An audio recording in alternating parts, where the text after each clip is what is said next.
Mon métier, ma passion, Armelle Lévy.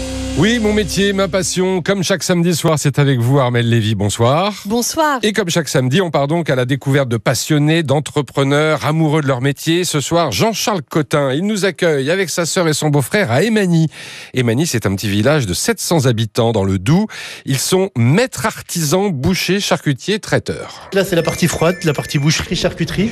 La pousse des saucisses, la fabrication des saucisses, tout produit de charcuterie. Dans la famille Cotin, on est boucher, charcutier, traiteur de père en fils et de mère en fille. Les parents étaient installés à Pin, en Haute-Saône. Mais quand Jean-Charles, sa sœur et son beau-frère ont repris l'affaire familiale il y a 22 ans, ils se sont installés de l'autre côté du pont. Ils ont traversé l'Ognon, c'est le nom de la rivière. Nos parents étaient déjà installés dans le village à côté, en Haute-Saône, depuis 1965. Et nous, on a repris l'activité en 1999. Et on s'est installé, on a changé de département, on s'est installé dans le Doubs. Voilà, à 1 kilomètre. Coq au vin du Jura, fricassé d'escargots aux asperges, saucisses fumées, tout est fait sur place. La saucisse fumée, qu'on fume en Haute-Saône pour la petite histoire. On les fabrique ici et elles partent fumées à part. Tous les produits de charcuterie sont fabriqués dans nos ateliers. On se revendique artisan et entreprise familiale. On soigne nos produits, on essaye de vendre des produits de qualité, une viande de qualité. Après, on a des produits un peu plus originaux, comme une terrine de lapin aux escargots qu'on fait depuis quelques années. On peut parler de la morillade, donc c'est un rôti de veau farci avec des morilles du comté et du vin jaune, qui sortent un petit peu de l'ordinaire. Pour la charcuterie, il n'y a pas de secret. Le produit de base, c'est le cochon. Donc en charcuterie, moi je suis charcutier de profession. Dans nos régions, en règle générale, la charcuterie est indissociable de la boucherie. Tandis que dans d'autres grandes villes, en région parisienne ou dans l'ouest de la France, on a le boucher et le charcutier. Toute la partie est de la France, c'est boucher et charcutier. Être charcutier, c'est un métier qui s'apprend. J'ai fait un apprentissage chez un meilleur ouvrier de France à Neuville-sur-Saône, Monsieur Poppy. Pascal, mon associé, a travaillé une vingtaine d'années chez Paul Bocuse à Collonges-Mont-d'Or. Donc lui, c'est une totale reconversion parce qu'il était en salle et il est passé à la production et à la vente. Donc ensuite, j'ai fait une mention traiteur. On a une école professionnelle nationale qui est à Paris, donc le CEPROC, suivi d'un brevet professionnel et d'un brevet de maîtrise. Mais alors, Armelle, comment ont-ils fait ces charcutiers traiteurs pour surmonter la chute d'activité liée à la fin, on le sait, des cérémonies, des cocktails? Alors c'est vrai qu'avant, toute la partie traiteur événementiel, avec les mariages, les réceptions, les congrès d'entreprise, constituait 40% de leur chiffre d'affaires. Donc ils n'ont pas eu le choix. Les Cotins ont dû trouver le moyen de rebondir. On a adapté notre mode de fonctionnement.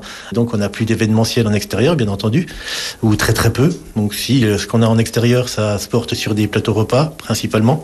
Donc l'activité plateau repas a explosé. On a proposé d'autres produits à nos clients. On en a mis en place un panier avec divers produits de boucherie dedans. Les clients ont plusieurs repas et puis ils peuvent cuisiner à volonté comme ils veulent. Donc toutes les semaines, on propose un panier et puis on a adapté. Donc on faisait déjà du traiteur en boutique et toutes les semaines, on met un produit à l'honneur. Couscous, paella, cassoulet, bécofeu en Alsace. Et leurs efforts ont porté leurs fruits. Ça nous a permis de repenser un petit peu à notre métier et repenser un petit peu à nous recentrer un petit peu sur la boutique.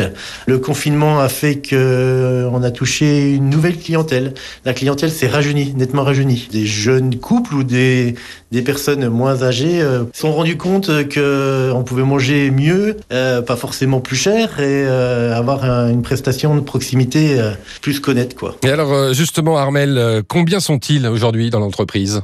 Eh bien, ils sont 10 au total. Jean-Charles Cotin travaille à la production, sa sœur gère les prestations et l'administratif et son beau-frère la vente et la boutique. Et 7 salariés les accompagnent. Ils recrutent en plus des apprentis pour la rentrée prochaine. Nous recrutons et nous cherchons des apprentis dans nos métiers de boucher, charcutier. Donc les candidats sont les bienvenus pour faire une formation à partir de la rentrée scolaire. Donc si vous êtes intéressé, n'hésitez pas à frapper à la porte de la maison Cotin à Emagny dans le Doubs. Merci Armelle et encore bravo à tous ces artisans qui savent nous réconforter en cette période de confinement avec tous leurs bons produits. En France, l'U2P fédère l'ensemble des artisans, commerçants et professionnels libéraux. Retrouvez ces entreprises qui sont au cœur de la croissance et de l'emploi sur u2p-france.fr. Dans une grosse minute, 18h30, belle soirée sur RTL. Dans un instant, vous allez refaire le match avec Christian Olivier. RTL Soir, Vincent Parisot.